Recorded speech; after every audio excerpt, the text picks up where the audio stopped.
भाई इस लेवल का गाना मतलब भोजपुरी के ट्रेंडिंग स्टार खेसारी लाल यादव जी मतलब फैंस के डिमांड पर ला सकते हैं।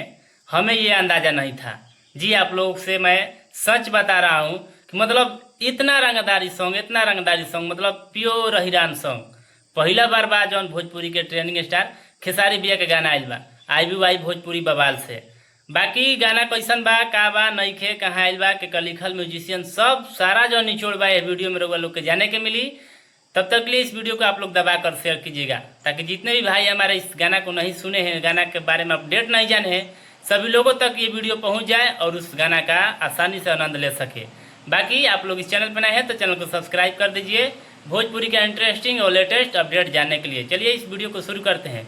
देखिए भोजपुरी के ट्रेंडिंग स्टार खेसारी भैया के एगो गाना आइल बा और गाना ऐसा आइल बा मतलब खेसारी भैया के फैंस लोग के डिमांड रहे और डिमांड पर गाना लेके आइल बड़न।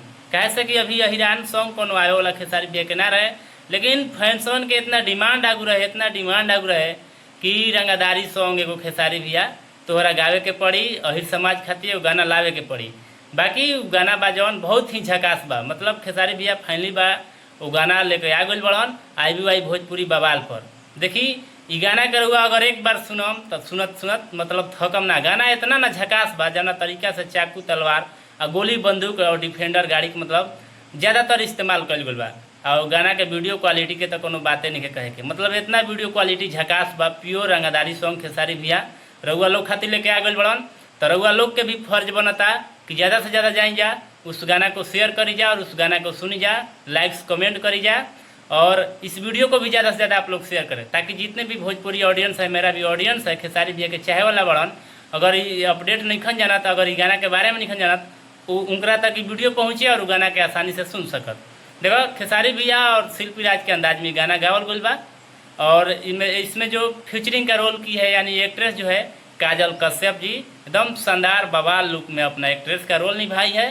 और लिरिक्स की बात करें तो भोजपुरी के ट्रेंडिंग स्टार खेसारी भैया के मतलब एकदम खास मित्र, परम मित्र, बोका म्यूजिक कंपनी के मालिक आप सब जानते हो हम कृष्णा बेदर्दे जी के लिरिक्स दिल गइल बा और म्यूजिशियन जे बानी कान्हा सिंह।